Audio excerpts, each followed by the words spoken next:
Noong panahong siya'y hari, masiglang kanyang pagbati.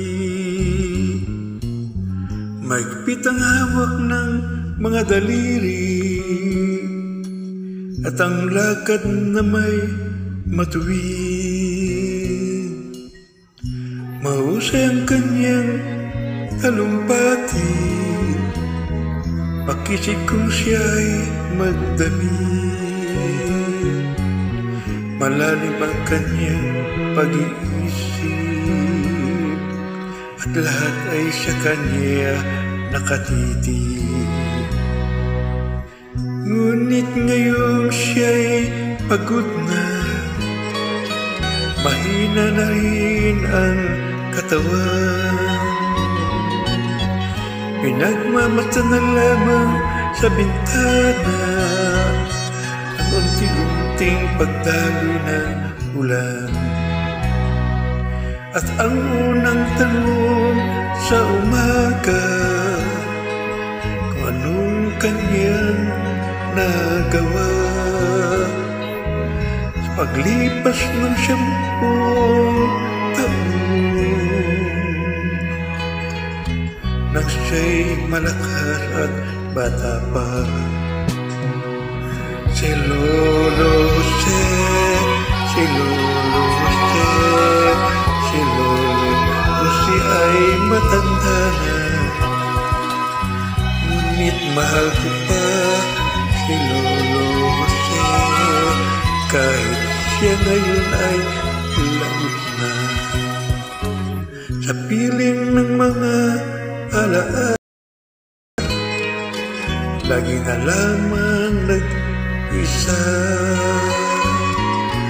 Kahit silip walang maasahan, sa anak na di man siya mapagigyan.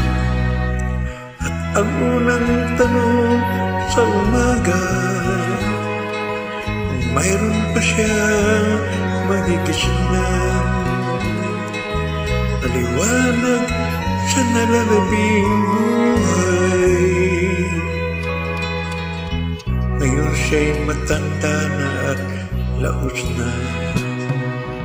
Si Lolo Jose, si Lolo Jose, si Lolo Jose ay matanda na. Ngunit mahal ko pa si Lolo Jose, kahit siya ngayon ay laos na. Sa dilim ng kanyang pag-aasa, maghapon na lang nakabantay. Kung kanyang natatanaw pa ang hiwaga, nang hindi malimit yan nakaraan. At ang diwa ng kahapon di na matagpuan, at ang sinag ng umaga dinaanan ng ulan. At ang hirap na nasa puso di na mapapantayan. Kung maaari lang, bawiin ang dusa.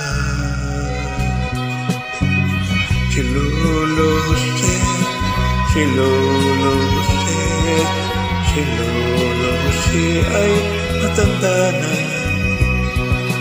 Ngunit mahal ko pa si Lolo Jose, kahit siya ngayon ay laos na.